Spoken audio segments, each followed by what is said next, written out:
إلا ما كتصدقش ليك معقودة ديال البطاطا فتبعي الفيديو من الأول حتى الآخر وفرجة ممتعة. غادي نحتاجو 2 كيسان العنبة ديال الدقيق الأبيض، معلقة صغيرة ونص ديال الخميرة ديال الخبز، معلقة صغيرة ديال الخرقوم بلدي، معلقة صغيرة ديال الملحة الماء دافي. صافي ضروري ما كنديرو الماء دافي، وحتى كتجمع ليا هاد الخليط هذا وتيكون شي شوية تقيل، يعني ما تيكونش خفيف تيكون تقيل. صافي كنبقى نضيف الماء دافي بشويه بشويه. صافي وغادي نغطيه بالسلوفان ونحطو على جنب باش غادي يخمر. بالنسبه للبطاطا، الكميه ديال البطاطا تقدروا ديروا 2 بطاطات 3 بطاطات، المهم البطاطا البيضاء ماشي الحمراء اللي كنسلقوها مزيان. صافي من بعد ملي كنسلقوها كنمعكوها وهي سخونه، تقريبا كنديروا فيها جميع العطريه.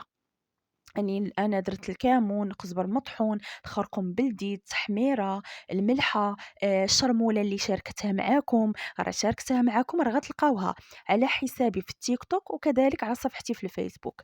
صافي من بعد ملي أنايا ندير فيها العطرية، عاوتاني كنحاول أنني ندخل فيها ديك العطرية مزيان.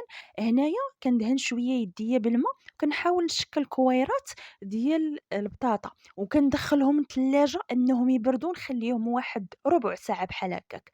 هانتو الخليط من بعد ما خمر كنحصلوا على هاد الخليط هذا، غادي نعاود أنني نخلّطو.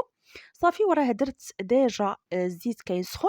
شنو غادي ندير؟ غادي ناخد ديك البطاطا، غادي نغطسها في هداك الخليط وغادي نديرها في الزيت وهي سخونة.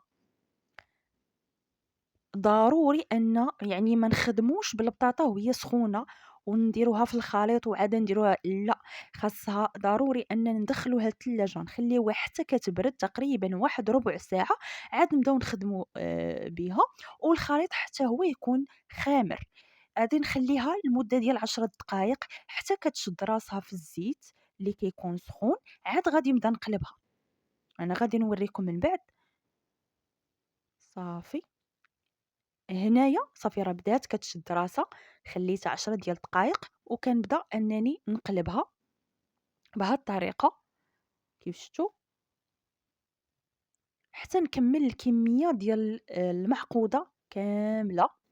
عرفتوا كيفاش كتجي؟ راه كتجي أروع معقودة ما شاء الله، كتجي بنينة ولذيذة، وغير جربوها بهاد الطريقة اللي عطيتها لكم وردوا عليا الخبر في التعاليق إن شاء الله تحت الفيديو. هانتومايا فكنتمنى تجربوها بهاد الطريقة.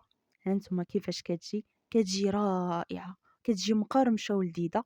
ما تنسوش أنكم تزوروني على حسابي في التيك توك وعلى حسابي على الانستغرام، وكذلك على قناتي في اليوتيوب وصفحتي في الفيسبوك، راه كاملين نفس الاسم، مطبخ لبنى كويزين لبنى. تقدروا ديروا هاد المعقودة في الساندويش هكا، أنا درت معاها البصلة ومطيشة، فكنتمنى تعجبكم بالصحة والراحة.